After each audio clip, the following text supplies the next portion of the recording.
So now I want to turn it over to Bung, who can talk to us about Vietnamese in Greater Los Angeles. Hello, everyone. Hi. I co-wrote this with Dr. Natalie Chan and Dr. Hitchin Chick, and we also used the Lubianco and Payton's model. We surveyed 11. Actually, I got this mixed around. We surveyed 11 and then surveyed 72, interviewed 11. Also used secondary sources and the census from 2019. The interviews were conducted personally by me with heads of community schools. So Vietnamese is the fourth most spoken non-English language in the U.S. In California, you have 500,000 speakers, but near 300,000 live in the greater Los Angeles area. Out of those, the majority live in Orange County, where I live. And those living in Orange County, you'd be amazed to find that the majority, 64%, are who declare that their home language is Vietnamese, are in that age group from 18 to 64. And as the Russians have, we also have different waves of immigration. We have about 3 waves, perhaps 4, depending on who you're talking to and which book you're reading. But the first wave would be after the war ended in 1975. And then the second wave is when there was desperation and a lot of boat people. That would be late 70s, 80s. And finally, when the embargo ended in the U.S., there was another wave. In between, you also have a lot of immigrants joining their family members in the United States. So being part of this National Resource Center for Asian Languages at the CSU Fullerton, I have had contact and a chance to meet a lot of people involved with the Vietnamese language, including teachers. We organize professional developments for them to go to, for example. That would be one of the things. And when the pandemic hit, we did that online. So in the model of Lubianco and Payton's, the capacity development in the school system, educational context, we have in Orange County 3 school districts. Here you have the numbers when they started. And the Mill Elementary really was the first one, very successful school, to the point where now, I think this year, they do not have a non-dual. So all their classes are dual language. Everyone is in the dual language program now. In Anaheim, they also opened up more schools, I think, this year. But I'm not up to date for 2021. In 2019, there were 282 seal of literacy given out for the Vietnamese language. And as you can see, 99% were from the Orange County region.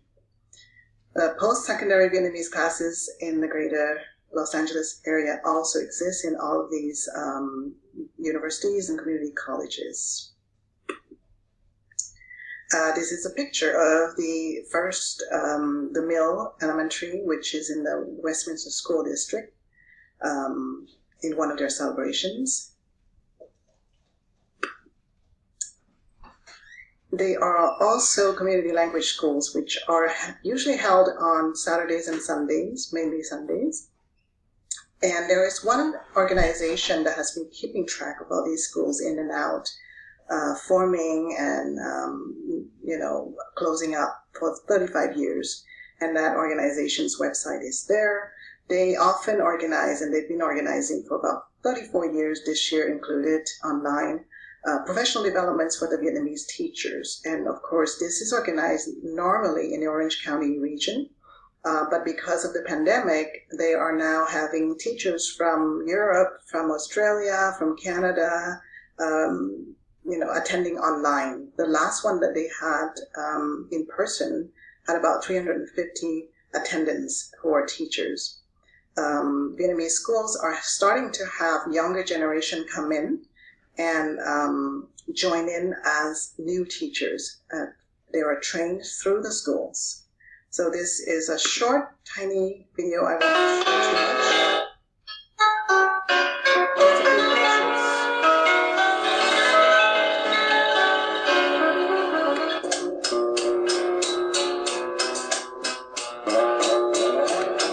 So as you could see in the sort of professional development that usually lasts about 3 days, not just the language. We sing, we have skits, we have dances. There's a whole lot of cultural elements that goes into a professional development session for language teachers.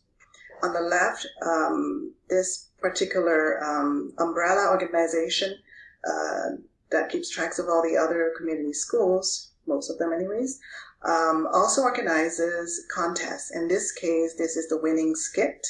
And it relates to opportunity because the winning skit was about the union of all the Vietnamese student associations, and these two kids are talking about how to join them and what do they do. And so they are self-promoting, self-recruiting. Sorry.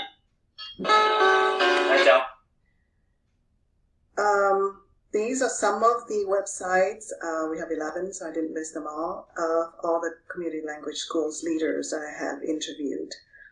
This guy here is the president of the overall umbrella organization, and here's me in the picture, and then there are a bunch of major cultural and political and leaders in the community regarding school languages that I have contact with regularly and interviewed.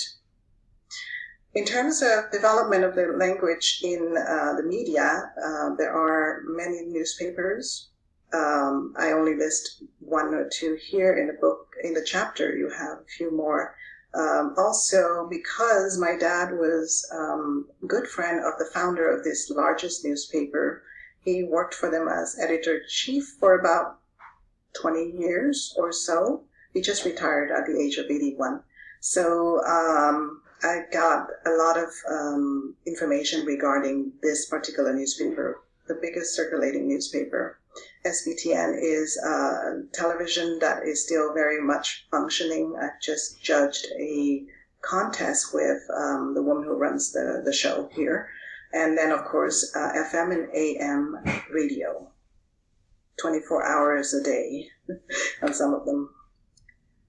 In terms of the Little Saigon area inside Orange County, there are numerous signage in the language. In the chapter, there are some that are listed, but this is one of them on the City of Garden Grove signage. And of course, the opportunities to practice the language informally are at malls, shoppings, and religious organizations. Here you have the Crystal Cathedral, dedication mass, and then on the right you have a pagoda example. I will not play all of that because of time. And other organizations exist in the community to, for example, one that was mentioned is this one, which is a charity organization, a Christian charity organization that helps people with medical assistance in Vietnam. And a lot of these organizations often have a gala and events and shows and so forth. So there's a lot of opportunity to participate in events. You also have cultural days such as Parents' Day, where we honor the parent, remaining parents. And this one is actually based on Japanese, I think, a cultural day where you wear a red rose if your parent is still alive, and then a white one if your parent has passed. You also have weird days such as the equivalent to a guardian angel. It's somebody benefiting the artist, and the artist would do this all day long cultural celebration to offer on the altar dances and shows along with fruits and food to their benefactors. You also have festivals on historical figures, which was detailed in the chapter. heroines, for example, because Vietnam was a matriarchal society. You also have school classmates. So my dad just went to a former school that he attended as a teacher. And then all of these 70 people gathered in San Jose about 2 weekends ago, coming from about 2 or 3 classes. You also have performances, exhibitions of artists, Vietnamese film festivals. Pre-pandemic time, I would say every weekend you have 2 or 3 events you can go to. And then there are organizations, with a conscious goal of promoting the language, such as a writing contest for children. These pictures are of stories that children have written for the National Research Center for Asian Languages at CSUF, and they have been illustrated and published on very relevant topics. You could see over here, for example, it means the title says, "I don't want to become a doctor," or "This is my grandma and this is my community." Both author and illustrators are Vietnamese. There are cultural organizations, and Vala was mentioned in a chapter. They organize, for example, the Vietnamese Film Festival. And here's a trailer for the Vietnamese Film Festival for this year, but it's been going on for at least 5 years. There are other organizations like this one, which organized contests for children to learn cultures through songs and stories. And I've judged this one about a year ago. There were about 70 entries for that one, and that is just a trailer for that program. And of course, the opportunity also exists in the family, or the larger family. This is my own family, and this is just one branch of my mom.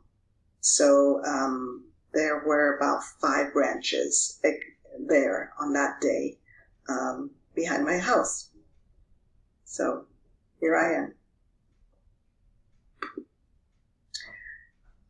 And in the model about desire, how much Vietnamese want to, are motivated to keep the language. You could see here from the survey, the results, that economically, there are plenty of opportunities for Vietnamese around Orange County to find employment in which the language use is important.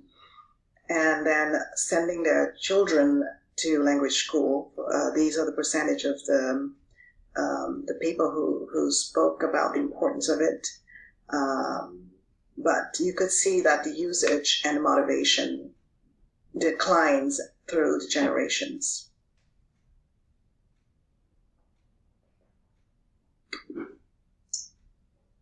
We also surveyed the DL programs, dual language programs, parents, and in general, this is a picture of the Mill Elementary School. You could see the parents participate quite a lot to the events at the school, and for the kids, the positive impact has been that they are changing their attitude, because most of the kids who are forced to go to Saturday and Sunday school to learn a language are grudgingly going. And these dual language programs has really changed the attitude, and it's just growing and growing. But just to end, thank you to my co-authors, Dr. Natalie Chun and Dr. Claire Chick, and to all the interviewees and those who responded to our survey.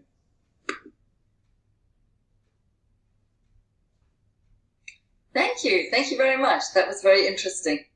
Arturo, any questions come up? How prevalent are community language schools? How prevalent? Yeah. There are about, if we're going outside of the GLA area, there are about 100 schools right around in California. But not within the GLA area? Within the GLA, about 35 that are substantial. So substantial, I would say about 200 kids to 600 kids. Oh. So that's a lot of community schools. That is a lot. And that's a lot of kids. Yeah. And I've been to them, and it's crazy. They sometimes have to rent out a public school and use all the classrooms.